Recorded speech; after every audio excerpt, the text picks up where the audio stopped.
Good afternoon, New York, and the rest of our listeners around the globe. My name is June Stoyer, and I'm the host of the Organic View radio show. Our podcast is available on iTunes, Zune, and you can also visit our website at www.theorganicview.com. If you have any questions for our guests, there are many ways you can contact the show. You can post a question on our wall on Facebook, Skype us, send us a tweet on Twitter to @TheOrganicView, or you can contact me directly at June Stoyer. If you'd like to be on the show or would like to find out about sponsorship opportunities, please contact us at questions@theorganicview.com. Today's show is brought to you by liquidweb.com, the most reliable hosting provider with 24/7 heroic support. Listeners of today's show will receive $100 credit towards Storm servers, which includes virtual private servers and dedicated hosting. Or you can try LiquidWeb's shared hosting for free for 1 month by using the coupon code ORGVIEW. That's ORGVIEW. Please visit liquidweb.com and make sure that you tell them that you found out about them on the show. On today's show, environmental author and beekeeper Graham White will be joining us from Scotland. And also joining me today will be beekeeper Tom Theobald, who is from Colorado. And we're going to be talking about the big picture on neonicotinoids. First, I'd like to welcome Graham White to the show. So good afternoon, Graham, and welcome to the show. Good afternoon from Scotland, June. And good afternoon, Tom. Hello, June, and hello, Graham. It's good to talk with you again. The wonders of technology, 6,000 miles apart. It's amazing. Well, all the more reason that it serves us today, so the two of you can share with our listeners some very important viewpoints in regards to neonicotinoids. Now, first, I'd like to begin with Graham. Graham, can you share with our listeners some of the background about neonicotinoids who don't quite understand what they are and why they are so toxic? Okay, neonicotinoids are a new family of pesticides, insecticides, which were invented in 1992 by the Shell company, but were quickly bought. The patent was bought by Bayer, and I think some others were developed by Syngenta later on. So they were introduced in France in 1994 on sunflowers, and almost immediately the French lost 1 million bee colonies, a fantastic economic loss and an environmental tragedy, which the industry said was nothing to do with them. It was absolutely impossible that neonicotinoids could possibly have had any, guilt in this massive destruction of bees and wildlife. And of course, it was later proven that the neonicotinoids had caused this destruction, and the French banned them after various university studies in 2000. So neonicotinoids attack the brains, the nervous systems of insects, fish, animals, pollinators, bumblebees. They're not nearly so destructive to mammals, which is partly why they were chosen. But the thing the public need to understand is that in the old days, your grandmother used to wash the vegetables, to wash the pesticides off the lettuce or the cabbage and so on. These pesticides are not outside the plant, they are inside the plant, in every single cell, in every leaf, in every flower, in every grain, in every fruit. So washing them will never get rid of them, and we are eating them in tiny, tiny amounts. The second thing that people need to grasp is the incredible toxicity of these chemicals. A single teaspoon of imidacloprid dissolved in 1,000 metric tons of water, which is roughly the size of an Olympic swimming pool, that dilution will kill any insect that comes into contact with it. So they're estimated to be, imidacloprid, which was the first one introduced, is accurately gauged at being 7,000 times more poisonous to insects and bees than DDT. DDT was the first synthetic pesticide invented in 1945-46. So that's neonicotinoids, and they are literally everywhere in the world now. In America, something like 240 million acres of crops, mainly corn, soybeans, wheat, cotton, and so on, are treated. The seed is treated with neonicotinoids at the time of planting, and all of those plants and that entire environment, from the soil around the roots to the flowers above, all of that is saturated with deadly, poisonous neonicotinoids. One of the interesting things that I've been finding is that there is information that's being circulated outside the United States pertaining to neonicotinoids that has not necessarily reached the different media platforms here in America. So, Graham, can you share with our listeners some of the information that you've seen that's been circulating? Sure. I mean, the timeline of this is very interesting, and it's still not known to large numbers of beekeepers in the United States. The French lost 1 million colonies, as I said, in about 1994-96, and they immediately ran some university independent studies, and they quickly found out that neonicotinoids were responsible, and so they banned these chemicals from use on any crops attractive to bees in 2000. Now that's 14 years ago. It took Europe another 13 years to do the same thing, and there's a very top-level scientific body which governs the 27 countries of Europe called the European Food Safety Agency.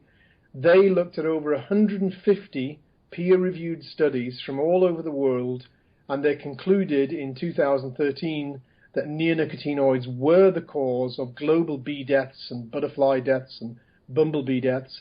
And so they imposed what's called a moratorium, a 2-year ban on the use of neonicotinoids, but only on crops which are attractive to bees. So neonics are banned in Europe, including in Britain, Germany, France, Spain, Portugal, and so on maize, what you call corn, on oilseed rape, which you call canola, and on any other crop, peas, beans, that have flowers which attract bees. They are not banned on wheat, barley, oats, and a wide range of other crops that they are still used on. But anyway, we've had a ban imposed last year in December 2013, and the reaction to that has been very interesting, because the evidence has been piling up in the university sector, more and more and more studies coming out in every country in the world saying that, as we've all known since 1998, neonicotinoids are these deadly poisons which are killing off the world's bees, the world's pollinators. And now there have been some very important new studies about birds and water life, which have come from Canada in particular. There's a study by a lady called Christy Morrissey and her fellow colleagues from Canada, which has linked the pollution of large-scale bodies of Canadian wetlands with neonicotinoids. And what it does, the neonicotinoids kill the water life, the small creatures in the water, the Daphnia and so on, and there's a corresponding crash in bird populations which depend on those tiny insects that live in the water. A virtually identical study has been done here in Europe, and another one in America by two scientists called Pierre Minot and Cynthia Palmer, which again found that there was a 30 to 50% crash in bird populations in the farming areas of the United States, and the only factor which mirrored the crash in bird populations was the extensive use of neonicotinoids. So this has culminated in the last few months in a very, very important global event. A bunch of scientists got together from 27 different countries and set up a world task force on systemic pesticides. And what they did was they looked at over 800 peer-reviewed university studies on bees and neonicotinoids from all over the world. And the overwhelming conclusion was that 99% of those 800 papers say the case is proven. Neonics are the cause of the death of over 10 million bee colonies in the United States, well over 2 or 3 million colonies in France, Britain, Germany, and Europe, and in unknown numbers in Argentina and other countries in the world. You know, this has been presented as a scientific debate, and it never was a scientific debate. The people who manufacture these poisons knew in 1992-94 that they were unleashing a tsunami of poison upon the world, and they knew that they were not going to win the argument in scientific debate. They were going to win the argument by public relations, by propaganda, by bribery, by power and influence, and that's what they've done. And their reaction to this, massive new wave of new studies which, prove that they've behaved abominably, is just to ignore it. Syngenta and Bayer both have road shows which are going around America giving out fuzzy bumblebee dolls to little children and telling everybody how they love the bees. That they're not even attempting to answer these scientific studies from all over the world, because it's never really been about the science. It's always been about public relations. Thank you. Graham, I'd like to just take a moment to talk about Dr. Henk Tennekes, the Dutch toxicologist who blew the whistle on the impact of neonicotinoids and wrote about it in his book, The Systemic Pesticides, A Disaster in the Making. He later did research that involved the dose-time ratio, which still has not been negated. And that dose-time ratio is something that is concrete in the sense that it proves what the impact of neonicotinoids are on not only pollinators, but these other beings. And that is such a vital piece of research. June, if I could, I'd like to add to that because I think that's a very important point. And one of the things that Dr. Tennekes has found is that there is virtually no safe dose, that the effect of these chemicals is cumulative and virtually irreversible, which means that if the endpoint is death, a tiny, tiny fraction of what would cause an acute death is all that's necessary to lead to that demise. And that's a very important point that's been overlooked. And I've made that case when I've spoken in public. One of the reasons these were presented as safer was that insects have a large number of these synapses. Mammals, humans included, have relatively few. But if the latency for insects who have lots of these synapses is minutes, hours, weeks, in some cases months, what is the latency for human beings? How long will it be before we begin to see the effect in human beings? And we're beginning to see that. The health consequences are beginning to emerge, and there are more and more studies that call these chemicals into question. Thank you, Tom.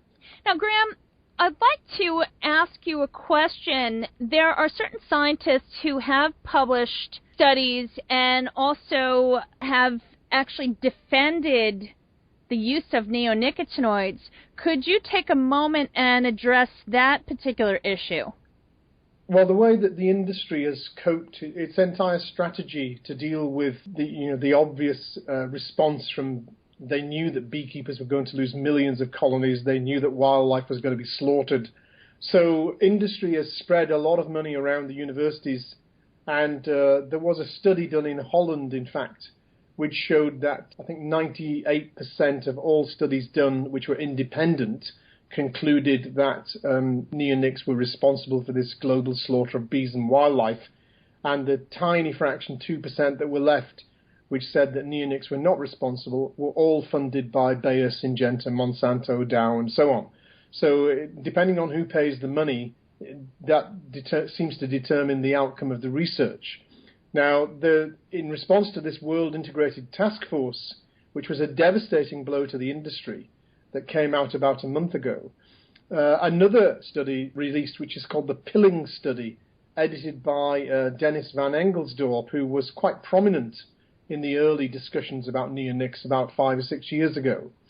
And the Pilling Study has been trumpeted far and wide as saying that when you analyze the statistics of all this, it doesn't really match up, and there really isn't a problem. And the real thing that's killing bees are the varroa mite and diseases and bacteria and viruses and so on and so on. It's a classic smokescreen. Now, when I say things like that about that study, it doesn't really mean very much because I'm not a university professor, I'm not a statistician. But there's a gentleman in Britain called Sir Jeremy Greenwood. And Sir Jeremy Greenwood is about as high up the scientific totem pole as it's possible to go. He was the president of the British Trust for Ornithology, which is a very, very prestigious scientific organisation in the UK. And for reasons best known to himself, because he's not been involved in this debate at all, he decided to take the Pilling Study and analyse it. And what he did was he did a complete statistical analysis of the Pilling-Engelsdorf study, and I'll read you what he said. It's just one crucial sentence. He basically said, the science and the statistics in this study were so utterly bad that he, and this is the quote, found it amazing that it could ever have been accepted for publication by any reputable scientific journal. Now, that's as close as a scientist will ever come to saying that people have behaved dishonestly. And I think that's the end of the Pilling study as far as scientists are concerned. But that is what is going on. We are being told that the evidence is not in, that whenever a study comes out that confirms what we all know, that this, they didn't use the right statistics, or the field studies weren't quite accurate. That's been going on now since 1998. That's a long time. That's 16 years. And the science will never, ever settle this. This is not about scientific debate.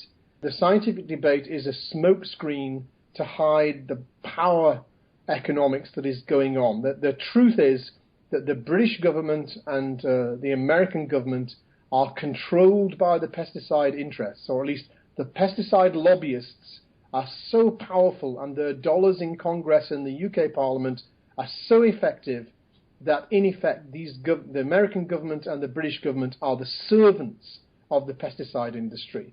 And that is most clearly expressed where when these pesticides were banned in Europe, what did the British government do? It opposed the ban, and even after the ban had come into effect, they wrote letters which were published in The Guardian. They wrote letters to Syngenta deeply apologizing for the fact that these nasty Europeans had banned these chemicals, and they said, in effect, we're doing everything possible to protect your profits and get your pesticides back on the market.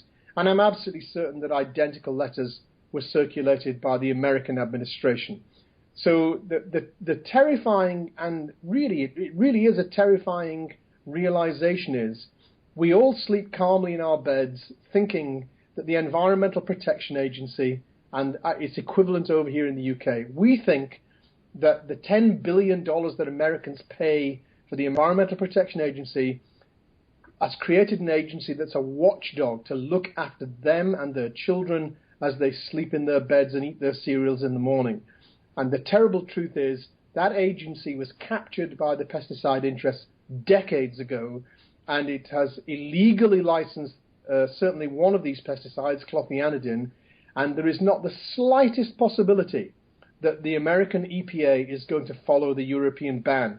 In fact, they are doing everything in their power to delay any proper action in the United States, even when the scientific evidence is now overwhelming. Now, this brings me back to Tom. Tom, can you share with our listeners what happened with the infamous leaked memo about clothianidin and the EPA? It was the leaked memo that sort of opened this opera. The leaked memo showed that clothianidin had yet to meet the legal requirements for registration because it was the condition. It referred to the study that was the condition upon which conditional registration was granted to clothianidin, and it had failed. It was virtually worthless, and in bureaucratic terms, that's what the EPA scientists said. They used a little better vocabulary than that, but basically they were saying that it was invalid. It was of no value whatsoever. That's what opened this whole discussion, is that leaked memo. But the leaked memo now is a part of the early history of these discussions. I have to say that I'm astounded by the magnitude of this problem. I thought at the beginning that we were dealing with something very significant, but I had no idea how pervasive this problem is. I really do believe that we may be witnessing the most massive poisoning of the environment in history, and the powers that be are doing everything they can to cover it up, avoid it, direct the discussion somewhere else. It's just disgraceful. So, Tom, are neonicotinoids the new DDT? Is that what you're saying? Well, they're starting to be characterized as a new DDT, and there was an article out just within the last month. The title was, How the New DDT Wreaks Havoc on the Bottom of the Food Chain. It raised my curiosity another notch, comparing these neonicotinoids to DDT, and I began to do a little pondering. And in part it had to do with something that Graham said earlier in the interview, and that is that these neonicotinoids are thousands of times more toxic than DDT.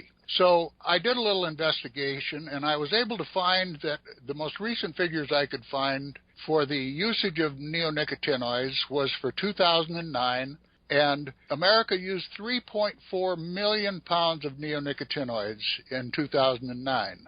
I also looked up the maximum usage of DDT, and that occurred in 1959. That was 80 million pounds. And we are told repeatedly that the introduction of genetically modified crops and systemic pesticides has resulted in a decrease in the amount of pesticides that are being applied to American farmland. On the surface, that's not correct, and Chuck Benbrook of the University of Washington has shown that since the introduction of genetically modified crops, pesticide usage has actually increased by 500 million pounds. But I wanted to look at the toxicity, because I think by reporting poundage, what they're doing is they're misleading us, and they have to know that they're doing this. So what I did was I took that 3.4 million pounds, multiplied it times the 5,000, which is the conservative estimate of the toxicity of these neonicotinoids. And those 3.4 million pounds have the toxic equivalent of 17.5 billion pounds of DDT. The peak usage of DDT was in 1959, 80 million pounds. We're now drenching American farmland with the equivalent of 17.5 billion pounds of DDT. It's really hard to get your mind around. I was just going to say, it's also not just American farmland. The Friends of the Earth in America did a study of the plants and flowers being sold in Lowe's and Home Depot and other supermarket chains, and found that over 60% of all the plants on sale were already pre-treated with neonicotinoids. The tulips, the geraniums, the petunias that you buy in the supermarket were treated when they were planted as seeds with neonicotinoids, and innocent people buy them and take them home to their gardens, completely unaware that those plants will kill every bee and butterfly that comes into their garden. And they're also being encouraged to apply neonicotinoids in the house as termite treatment and treatment against bugs of various kinds, and even on dogs. They're applied to dogs for flea treatment and so on. So it is literally everywhere. It's a quite scary scenario. Now, Graham, it's highly unlikely that the EPA at this point is going to do anything, especially since it appears as though they've had every opportunity, and because we have this revolving door in government, what do you recommend that people do to take action? Well, I think the first thing is self-education. The first thing is people have to wake up. They have to go through the whole logic themselves. They have to accept that you do not have an environmental protection agency. The overall function of that agency is not to protect the environment. The function of the EPA is to get along with business, keep the profits rolling in, and keep the pesticides on the market. The second thing is that flows from that is America needs to replace the EPA. The EPA needs to be cancelled, wiped out. It needs to be replaced with a modern new agency. The staff who have committed these crimes need to be prosecuted. They probably won't be. They'll be given early retirement at some point. But that would only happen if you got a truly reforming president who would come along and say, I'm going to clean the house. I don't see any prospect of that happening with the present administration, and there's no one on the horizon. So that comes back, as it always does in America, to grassroots activism, Friends of the Earth, Greenpeace, the Sierra Club, Center for Food Safety. These kind of NGOs are the people who are leading the challenge, and people need to support them, and they need to take back the country from pesticide pollution, street by street, garden by garden, state by state, city by city. And we are beginning to see that happening. The city of Eugene in Oregon has just declared itself neonicotinoid-free as far as municipal ground is concerned. I think Portland, Oregon has done the same. And there are several other cities in America who have set themselves the goal of getting rid of these poisons from people's gardens and from land that's controlled and owned by the public. At the moment, I don't see any other way forward, because the EPA within the next 10 years, I would guarantee the EPA will not move 1 inch on this issue. If I could, I'd like to comment a little bit on the EPA, because I'm still of the thought that working level people at the EPA want to do the right thing. I think what we're witnessing here is serious corruption and a massive management failure at the middle and upper levels, and that goes all the way up through and includes Congress. Congress has done very little to address what appears to be a serious crisis. So Congress has done absolutely nothing. However, one of the things that I would like to point out is that there are things that can be done at the state level. New York has very aggressive laws, and there are other states such as Vermont, Maine, Maryland, New Jersey, Hawaii, Alaska, District of Columbia, Nevada, South Dakota, Utah, Wyoming, where they have no state preemption laws. So that's very important. So at a state level, something can be done, but it does take the power of the people to make a collective effort to bring about these changes. June, I couldn't agree more. I think that grassroots action at city, village, state level is the only way forward, because it's the only thing at the moment where we're actually seeing real progress, where American citizens are taking the issue into their own hands with their local politicians and mayors and so on, and they're making real progress. Whereas in terms of the EPA and federal level and Congress and the Senate, they're making zero progress. If I was to try and wrap up this debate in a single set of ideas, I'm forced to go back to Rachel Carson, the great biologist and campaigner who wrote Silent Spring back in 1962. And if you haven't read that book, people really should go back and read it. I myself am guilty of always talking about it, but I hadn't read it until last year when I read it, and I was literally in awe of what a magnificent writer and campaigner Rachel Carson was. And she made this amazing statement. She said, 1962 is a unique day in the history of the human species on this planet. She said, from this day forward, all human beings in every country on the planet are subject to contamination by pesticides from before the moment of conception to the moment of death. In other words, we sometimes think that babies in the womb get exposed to pesticides, and they certainly do. They're exposed to neonicotinoids and so on. What Rachel Carson was saying is that the actual bodies of the parents, the sperm and eggs that come together from a child's parents, are polluted with pesticides before the child is conceived. And she was saying this is a biological experiment that we have no idea what the outcomes of that will be for human health. And everything that she said back in 62 has got worse, because we're now exposed to more pesticides from more sources and more different families of pesticides from before the moment we are conceived until the day we die. And that's a terrible indictment of what the EPA has achieved in America in its 40 or 50 years of existence. Obviously, Graham, this is a global issue. It's not just an American issue, but it's everyone's issue. For folks that are in Australia, Canada, Europe, Africa, all over the world, everyone really needs to make it their own issue and educate one another. Can I just say, I want to make it clear, my comments about the EPA are only so strong because the EPA is the most important environmental agency in the world. Our Environmental Protection Agency here in the UK is just as corrupt, just as owned by the pesticide corporations, and the same is true in Holland, and the same is true in Germany, and the same is true in most countries of the world. Folks, we are out of time.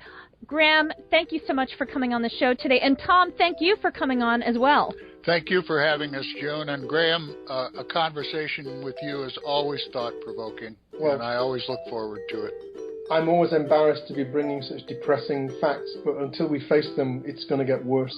It certainly is, but sometimes in order for change to happen, it's got to get worse for things to get better, and I just hope that that's not the case with neonicotinoids.